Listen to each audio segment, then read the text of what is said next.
ఎప్పుడైనా మూడ్ బాగాలేదంటే, ఏదైనా నా మూడ్ ఫిక్స్ చేస్తుందంటే అది ఐస్ క్రీమ్ మాత్రమే. కానీ నార్మల్గా కూడా ఎప్పుడైనా ఐస్ క్రీమ్ తిందామా అంటే ఆల్వేస్ రెడీగా ఉంటాను అన్నమాట. బెంగళూరులో ఉన్నప్పుడు ఒకరోజు ఈవినింగ్ బయటకు వెళ్ళాము. అలా వెళ్తా ఉంటే ఐస్ క్రీమ్ పార్లర్ కనిపించింది. సరేలే ఇంకా ఐస్ క్రీమ్ తిందామని వెళ్ళాము. వెళ్ళి మెన్యూ అంతా చూసాక ఓకే డెత్ బై చాక్లెట్ తీసుకుందామని చెప్పి డెత్ బై చాక్లెట్ తీసుకున్నా. కానీ ఏంటో నాకు ఈ మధ్య ఎక్కడ ఏవి తిన్నా సాటిస్ఫాక్షన్ ఇవ్వట్లేదు అనమాట. క్రీమ్ స్టోన్లోనే నచ్చుతుంది డెత్ బై చాక్లెట్. కొన్ని మాత్రం కొన్ని చోట్ల ట్రై చేస్తేనే బాగుంటుంది అనిపిస్తుంది కొన్ని items. One such item is death by chocolate అనమాట.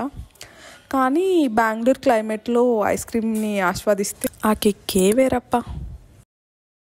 ఐస్ క్రీమ్ తిన్నాక అలా లాంగ్ డ్రైవ్ వెళ్తే బెంగళూరు క్లైమేట్లో అది ఇంకొక హ్యాపీనెస్ అనమాట. అలా ఐస్ క్రీమ్ తినేసి ఇంటికి రిటర్న్ అయిపోయాం. మీకు కూడా ఇలా ఎప్పుడైనా చిరాకులో ఉన్నప్పుడు మూడ్ ఇమీడియట్గా చేంజ్ చేసేది ఏదో ఒకటి ఉంటుంది కదా. Do let me know in the comments. Bye.